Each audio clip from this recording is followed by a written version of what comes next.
Hi everyone, I'm Angelic with Healing with Angelic. I'm a Reiki Master Practitioner and teacher, an intuitive counselor, and an NLP life coach. I've been doing this work for about 15 years, and I think one of the most common questions I get is, what do I experience during a Reiki session? Now, Reiki is a form of energy healing, and we focus on cleansing, clearing, and aligning your chakras, which are larger energy centers in the body. Everyone's experience is different depending on their level of sensitivity. Some people are more cerebral, more analytical, logical, and therefore they tend to feel just more relaxed and calm during a session. Some people are very sensitive and empathic and in tune with their body, and they tend to have a little bit more of a physical response and experience to the session. There is no greater or less than, it's just different. So a couple different things. When it comes to Reiki, Reiki is in over 800 hospitals across the United States, and for very good reason, particularly in the oncology department. It reduces pain, it accelerates the healing process, it curbs the side effect of any medications or treatments you might be taking, it improves insomnia, reduces stress and blood pressure. Physically, it is absolutely amazing. It is also highly cathartic.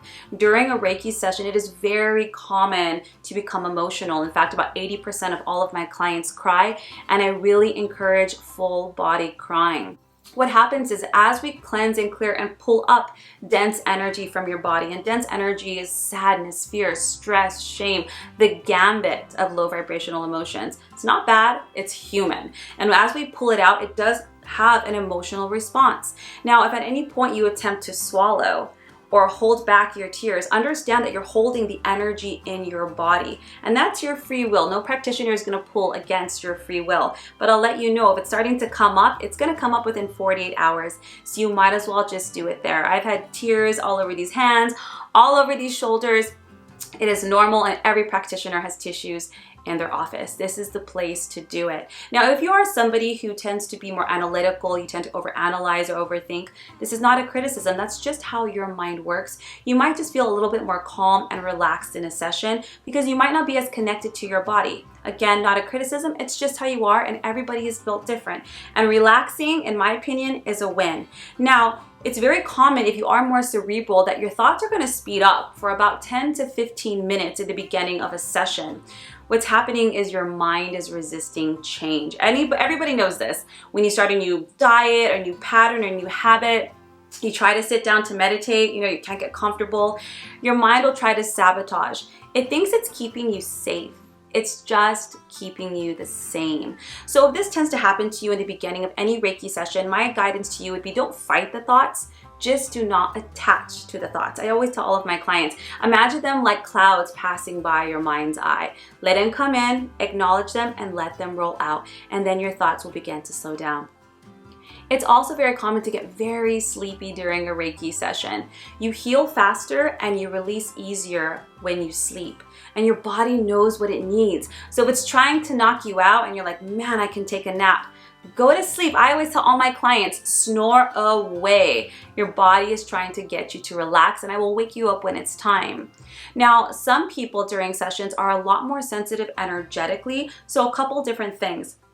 Twitching is very normal during a Reiki session. Whenever we're stressed or tense, we tend to hold that emotion in our musculature, in our structure. So as we run energy down the body and you begin to release, it tends to kind of twitch out of the body. So allow it to ride. Now, temperature fluctuations are also very common in a session. Usually if it's your first time or it's been a while since an energetic session, whether it's pranic or Reiki, we release a lot of energy, just all the stress and heavy emotions. And when that happens, your body tends to start to feel very heavy, like you're sinking into the massage table, and you can start to feel a little cold. Now, when your body releases sufficiently, it's going to start taking in energy because your body is self-regulating, it's self-healing. Now, when that happens and your body takes in energy, your temperature is going to begin to rise. You'll start to feel a little warm.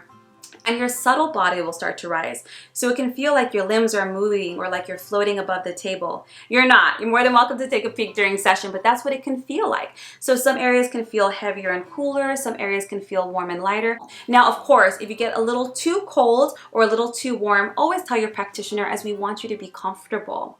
Now, seeing random colors, images, and memories in your mind's eye, usually at a very rapid pace, is very common during Reiki as things are beginning to open up and shift. effect, and feeling pressure in more than one area of the body at the same time. Energy centers are connected just like our muscles. Anyone who's ever had a massage, you would know you can get massaged here near your trap and feel it in your neck or in the lower part of your head. Energy is no different, except it's connected by cords. So I can be working on your heart and you're feeling pressure in your lower abdomen.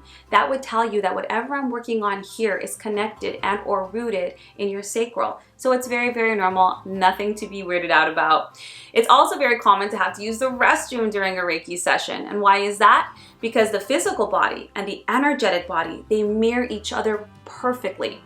So as practitioners are cleansing and clearing your energetic body, some people are more sensitive and your physical body is going to want to clear itself too. Do not hold it. Definitely tell your practitioner and use the restroom. It will not affect the session at all. You'll just be uncomfortable if you hold it. Now, at the end of session, it's really normal to have cotton mouth. Reiki does produce a bit of a cotton mouth effect because of the detoxification that's taking place. I always tell all of my clients to drink lots of water over the next 48 hours because your body does have a detox effect for about 2 days. It's nothing crazy. It's just your physical body needs to catch up to your energetic body. And since the physical is a little bit more dense in vibration, it takes about 2 days. Some common symptoms are usually just sleepiness. So if you can go to bed early or take a nap after a Reiki session, it's highly encouraged just so your body can release and calibrate itself. It's also really common to have very vivid dreams. If you're someone who dreams anyway, you might not notice, but if you're not, you definitely will. And if the practitioner worked a little bit more in your stomach area, like your solar plex or your sacral, you might have to use the restroom a little bit more. But nothing crazy. Nothing painful, just drink lots of water and rest and take your time. Reiki is incredibly beneficial and for everyone it's different, so please try not to compare your session with anybody else's. Reiki also opens up the psychic centers, so the more Reiki you do, you might notice that your psychic abilities begin to amp up. Now everybody is psychic, we all have that ability, just some of us might be natural, just like everyone could play the piano. But some people are naturals at the piano, same with athletics, and it falls in psychic ability as well. So the more Reiki you do, you might notice certain things opening up. Don't let that alarm you if you're somebody who gets it done on the regular. I hope this serves you and prepares you for your session so you can go prepared, open-minded, and ready for healing and change. Take care.